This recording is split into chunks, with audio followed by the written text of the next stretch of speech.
Q4, it's the ultimate pressure cooker. Your team is hustling, your pipeline is stacked, and the clock is ticking.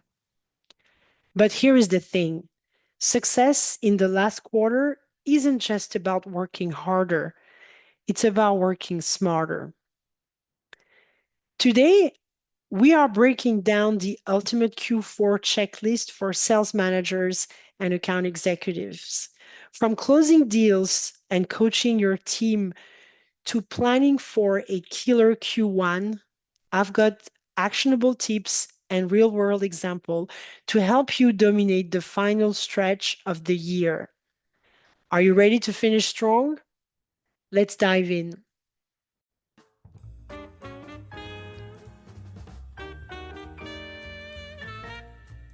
Hey there, welcome back to the Leadership Podcast. I am Liliane, but you can call me Lily. And as you just heard, we are diving into Q4 strategies today. Whether you're leading a sales team or closing deals yourself, this episode is packed with the insights you need to crush those year-end targets. And look, I get it. Q4 can be intense. It's like running a marathon while also juggling flaming torches. But with the right focus, you can make this your best quarter yet. So let's talk about what you need to do starting right now.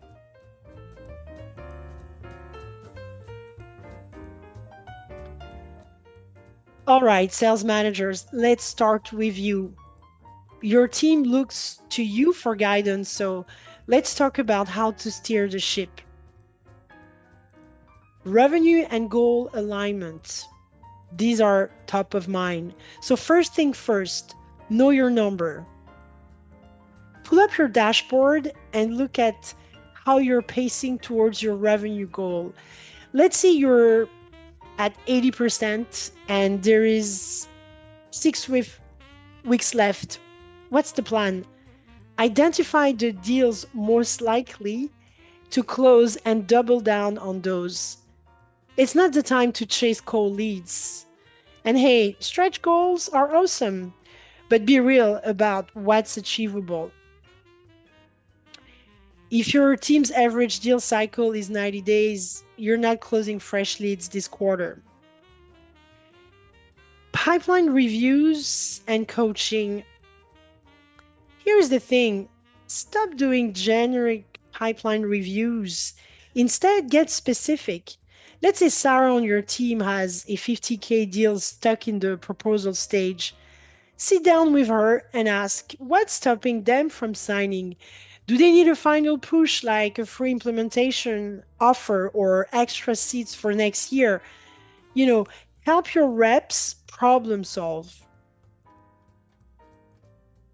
What I've noticed is when Q4 comes or when the pressure gets higher, we tend to forget to leverage coaching. As a leader, coaching is your real value. So really use it.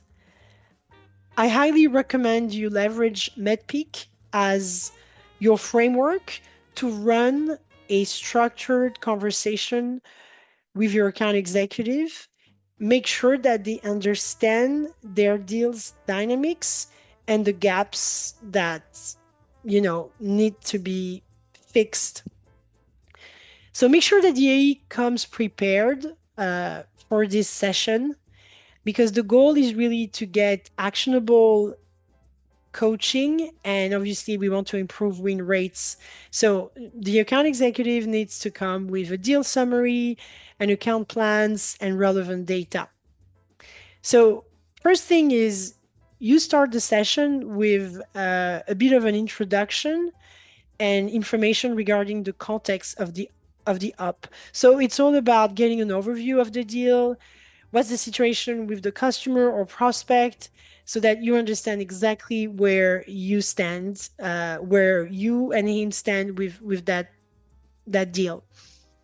And then you go through the whole MedPeak framework. So it's almost like going through an analysis, and you're going to go through every single item. So, metrics, economic buyer, decision criteria, decision process, paper process, identify pain, champion, and competition. So metrics are critical. And what I used to see quite a bit is that sometimes A's had no clue about the measurable outcomes the customer wanted to achieve, which is already a big problem. So we need to make sure that the account executive got that right, understands what are the metrics and how the customer will calculate the ROI. So we need to make sure that A's have quantifiable metrics and that they can tie them to the buyer's business objectives. What are the positive business outcomes that they are trying to achieve? We need to make sure that we understand who is the ultimate decision maker, who is the economic buyer. Have we engaged with them directly? The economic buyer is the person who can actually find budget when you're told that there is no budget. That person can find the budget. So getting into direct communication with that person is critical. And if they haven't connected with them, it is super important now to find the strategies to access them ASAP. Decision criteria, like this is important to understand, what criteria will the customer use to make their decision? Do we know their priorities? So it is important that the AE has fully mapped out and influenced the decision criteria. Decision process, what is the step-by-step process for the customer to make their decision? Who's involved? And what are the key milestones? It is important that you verify that the AE understands the process and the timelines, And at this stage, it is important to almost be able to reverse engineer so that you can identify, where there's a lack of alignment or where we're going to have a problem because the clock is ticking. Paper process, what does their procurement process look like? Are there any anticipated delays? It is super important, once again, that there is an early alignment with legal and procurement teams. Any important deals where legals and procurement, where those things have not been completely figured out yet, that would be almost like a red flag at this stage. So important to have that early alignment with legal and procurement teams. Are we clear on the customer's primary pain and how critical it is for them to solve it? It is important that the AE can validate the urgency of solving the pain point with customer feedback. So we need to make sure that we're on top of that. Who is the champion in the account? And how are they advocating for us internally? If that person, the AE, claims to be a champion, doesn't really have any influence, then that is not a champion. So it is important to make sure we have a strong champion, that we have tested that person, and if we realize that this is a very weak champion, we need to brainstorm ways to cultivate one or to find a good one. Competition. Who are we competing against? What is our differentiation? Do we know? It is important to make sure that we are positioning and building value beyond pricing. If it's just pricing, things can get tricky. So, yeah, discuss the gaps and weaknesses that you've identified, and then, make sure that you have actionable steps to address them. And yeah, so close that session with a quick recap and agree on the actions and the follow up meetings to review progress. Another thing on top of coaching is customer retention and growth. Don't sleep on renewals.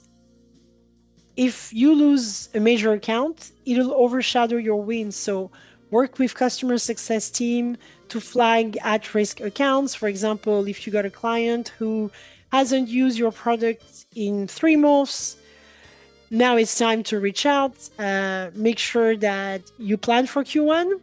You can't start January with an empty pipeline. So plant seeds now. Encourage your team to schedule discovery calls for January and February while they're wrapping up year end deals. It's like farming.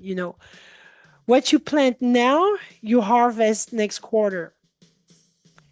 And last but not least, obviously, sales managers, it is important to celebrate your wins, your team wins. So it is simple, but it's also so important. So if your team closes, somebody closes a big deal, stop what you're doing, shout them out on Slack, or better yet, ring the gong if you have one. But this is super important because little moments like that go a very long way in Q4. All right, account executives. We discuss MedPeak, and that's not only for sales managers, that's for you as well. So it's your turn. Q4 is your Super Bowl, so it's time to shine. So here is your playbook.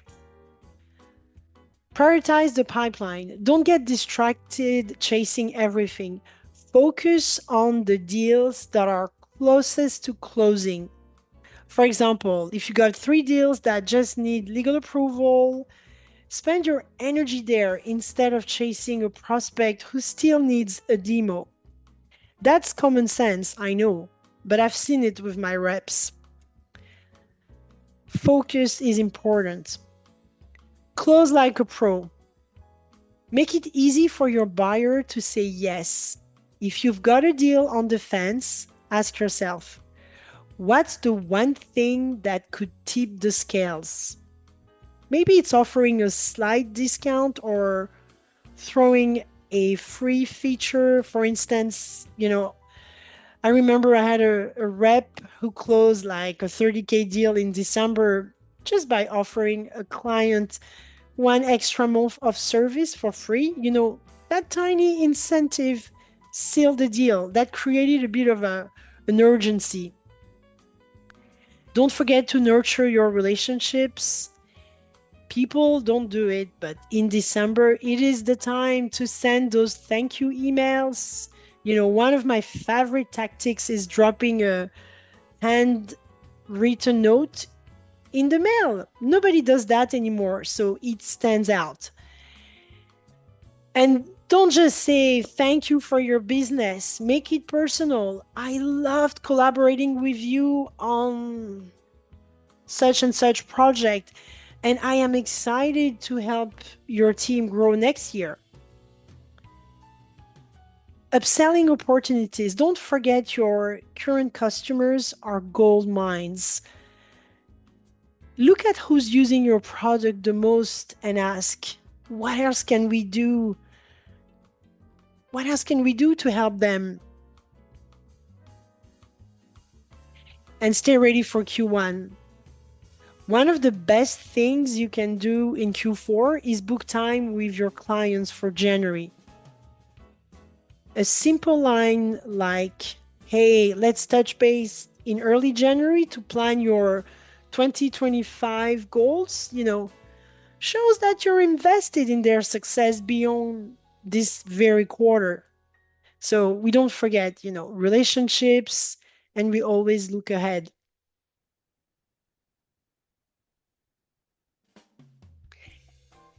Now, here's the thing about Q4, it is intense. Whether you're a manager or an AE, you've got to take care of yourself and your team.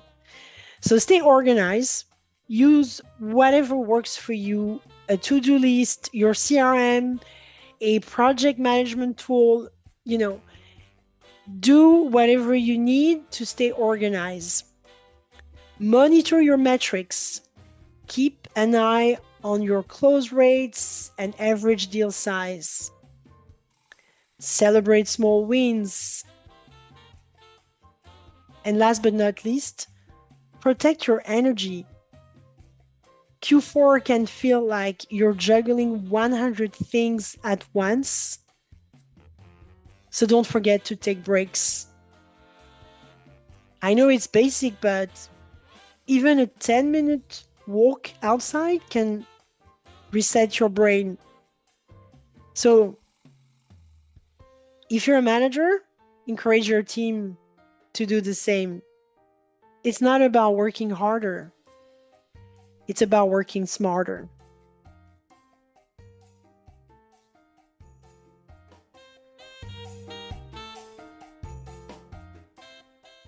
All right, that's your Q4 checklist. Whether you're managing a team or hustling your to close your deals, remember this: Q4 isn't just about the number, it's about relationships, planning, and setting yourself up for long term success. Before I sign off, here is your action item. Pick one thing from this checklist and start today. So if you enjoyed this episode, share it with your team or drop a quick review. It will help me. So as always, stay tuned for more tips and strategies to level up your leadership. Thank you for listening to the Leadership Podcast, and let's finish Q4 strong.